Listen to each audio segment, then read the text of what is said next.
Oke, Assalamualaikum warahmatullahi wabarakatuh. Perkenalkan, kami dari kelompok 1 paralel 2 akan mempresentasikan hasil diskusi kami tentang GPS Global Positioning System. Next. Dengan rekan-rekan saya ada Abid Alfaras, Alia Jihan, Panggita Putra, Maulani, dan saya sendiri Kanita Ciesa. Ya, latar belakang posisi atau letak atau keberadaan dan arah merupakan hal yang sangat penting dalam kehidupan agar dapat mengetahui di mana seseorang atau suatu benda dan tempat tujuan. Sebelum adanya perkembangan teknologi, nenek moyang manusia mencari arah menggunakan instruksi alam dengan membaca rasi bintang saat pelayaran, menggunakan sebuah tongkat dan dari bayangan yang dibentuk oleh pancaran cahaya matahari dalam menemukan waktu, dan menggunakan tumbuhan sekitar. Penggunaan GPS sangat dibutuhkan oleh manusia dalam mendapatkan keakuratan posisi, tracking, mapping, dan navigasi, serta dorongan akibat perkembangan zaman. Next. Permasalahan isu yang kelompok kami ambil, yaitu yang pertama, apa yang dimaksud dengan GPS? 2, apa saja kegunaan GPS dalam kehidupan? 3, bagaimana sejarah perkembangan GPS hingga masa kini? 4, apa saja langkah kerja dalam pemakaian GPS? 5, bagaimana cara menggunakan GPS dalam berbagai keperluan? 6, dari manakah sumber kesalahan GPS saat digunakan? 7, ada berapakah jenis-jenis GPS yang dapat digunakan dalam berbagai macam bidang? 8, berapa harga GPS pada umumnya? 9, apa saja kekurangan dan kelebihan dari GPS? Dan 10, bagaimana cara mengolah data GPS menjadi peta kontur. Lalu untuk isu-isu selanjutnya saya lempar ke rekan saya. Baik, GPS adalah perangkat yang dapat mengetahui posisi koordinat bumi secara tepat dan dapat secara langsung menerima sinyal dari satelit. Kegunaan GPS, pertama di bidang militer, dapat menuntun arah bom dan mengetahui posisi pasukan berada. Kemudian untuk navigasi, yaitu memandu arah tujuan seperti kompas. Lalu sistem informasi geografis diikutsertakan dalam pembuatan peta, seperti mengukur jarak perbatasan ataupun sebagai referensi pengukuran. Kemudian digunakan sebagai sistem pelacakan kendaraan dan pemantauan gempa. GPS dapat memantau pergerakan tanah. Next. Sejarah perkembangan GPS. GPS dikembangkan oleh Departemen Pertahanan Amerika Serikat pada akhir abad 20 dengan tujuan mengganti sistem navigasi sebelumnya yang memiliki keterbatasan. GPS bekerja dengan prinsip radio navigasi. Semakin banyak satelit dalam sistem GPS, maka semakin akurat hasil pemetaan lokasi. Satelit pertama Navstar bernama Block 1 diluncurkan pada tahun 1978. Model satelit selanjutnya yang dikembangkan bernama Block 2 dan mulai diluncurkan pada tahun 1989. GPS dikembangkan untuk meningkatkan aksesibilitas, akurasi, dan efektivitas selama beberapa tahun setelahnya. Selain GPS terbaru yang dikembangkan diluncurkan pada tahun 2008.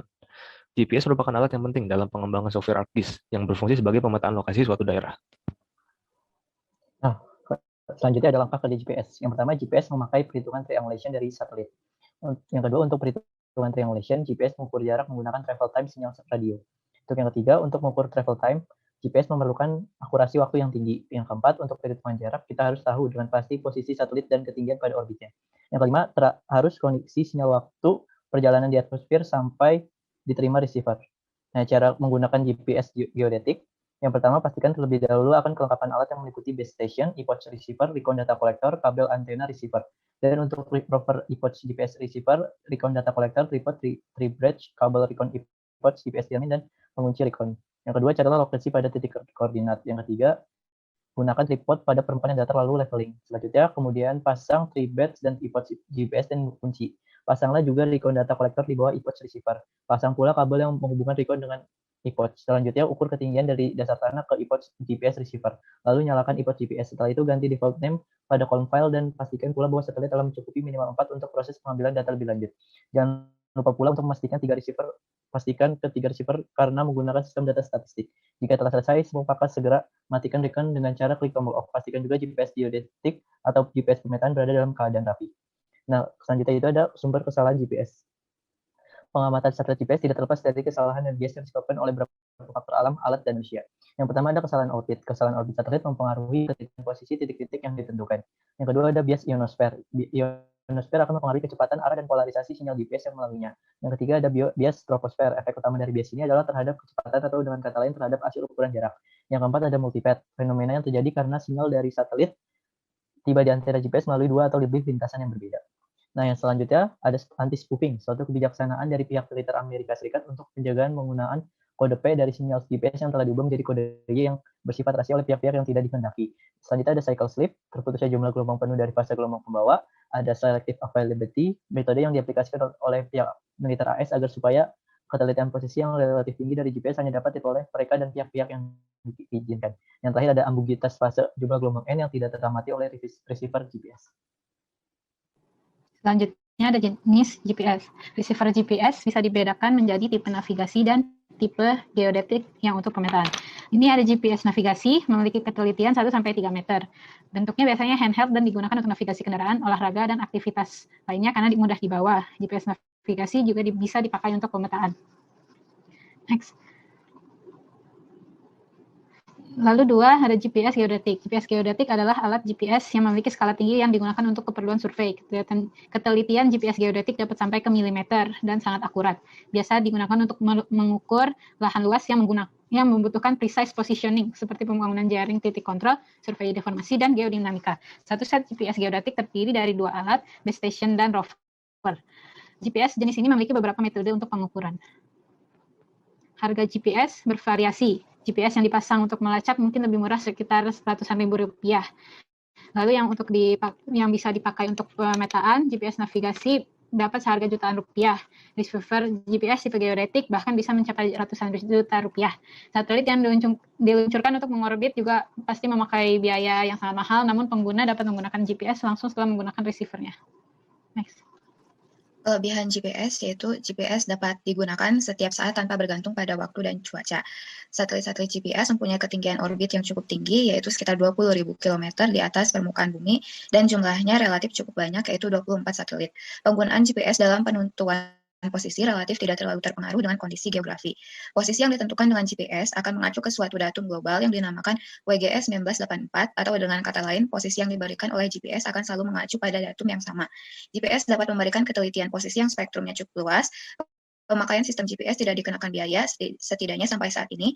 Alat penerima sinyal atau receiver GPS cenderung menjadi lebih kecil ukurannya, lebih murah harganya, lebih baik kualitas data yang diberikannya, dan lebih tinggi keandalannya. Pengoperasian alat penerima GPS untuk penentuan posisi suatu titik relatif mudah dan tidak mengeluarkan banyak tenaga. Pengumpul data atau surveyor GPS tidak dapat memanipulasi data pengamatan GPS seperti halnya yang dapat dilakukan dengan metode pengumpulan data terestris yang umum digunakan. Next.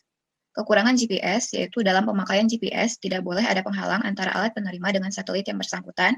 Komponen tinggi dari koordinat 3 dimensi yang diberikan oleh GPS adalah tinggi yang mengacu ke permukaan elipsoid, yaitu elipsoid GRS, Geodetic Reference System 1980, pemrosesan data yang diperoleh serta penganalisaan parameter-parameter yang didapatkan bukanlah suatu pekerjaan yang mudah, terutama jika kita menginginkan ketelitian posisi yang tinggi. Karena GPS merupakan teknologi yang relatif baru, maka sumber daya manusia yang menguasai masalah teknologi ini di Indonesia relatif masih belum banyak.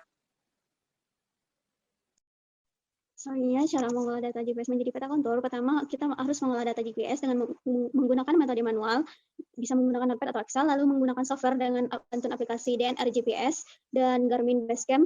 Dengan cara mengolah, menghubungkan GPS menggunakan kabel data ke komputer, lalu klik menu waypoint dan download waypoint, lalu klik download dan simpan data sesuai format file yang diinginkan. Next.